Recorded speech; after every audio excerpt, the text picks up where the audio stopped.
ঘাটাল চন্দ্রকোনা জুড়ে দুশ্চিন্তায় কৃষক সমাজ। আবহাওয়া দপ্তরের বৃষ্টির পূর্বাভাস, মাঠে পাকা ধান ঘরে তুলতে হিমশিম চাষিরা।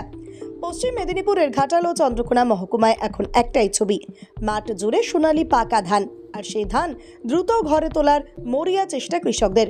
কারণ আবহাওয়া দপ্তর ইতিমধ্যেই বৃষ্টির পূর্বাভাস দিয়েছে, আর এই সময় বৃষ্টি মানেই দুদিক থেকে বড় ক্ষতি। একদিকে পাকা ধানে জল পড়লে সরাসরি ফলনে বিরূপ প্রভাব, ধান নষ্ট হয়ে যাওয়ার আশঙ্কা। অন্যদিকে আলু চাষের সিজন হাতছাড়া হয়ে যেতে পারে, কারণ সময়ের আগে জমি ফাঁকা না হলে আলু লাগানো সম্ভব নয়। ফলে কৃষকদের মধ্যে তীব্র উদ্বেগ ছড়িয়ে পড়েছে। মাঠে চলছে যেন সময়ের বিরুদ্ধে দৌড়। কোথাও হারভেস্টার মেশিন চলছে, কোথাও আবার হাতে ধান কেটে কাঁধে তুলে কিংবা গরুর গাড়িতে বোঝাই করে বাড়ি নিয়ে যেতে ব্যস্ত কৃষকেরা। পথঘাট জুড়ে দেখা যাচ্ছে ধানের বোঝা নিয়ে ছুটে চলা গ্রামবাসীদের। কৃষকদের দাবি, পূর্বাভাস পাওয়া মাত্রই আমরা ব্যস্ত হয়ে পড়েছি। এখন বৃষ্টি নামলে ধানও যাবে, আলুর সিজনও নষ্ট হবে, তাই আতঙ্কে প্রহর গুনছি।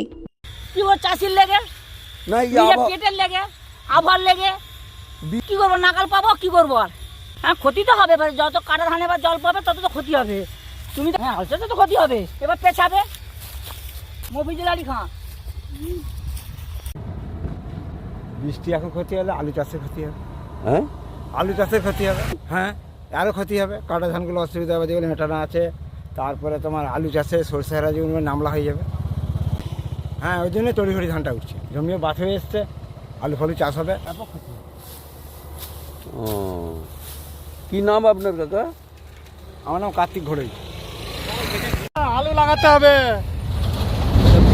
বৃষ্টি হলে আলু লাগানো পেছিয়ে যাবে, পাকা ধানের ক্ষতি হবে। তাড়াতাড়ি হইলে পাকা ধানগুলো তুলে নেওয়া হচ্ছে। আপনার নাম? আমার নাম বিশ্বজিৎ পাড়াই।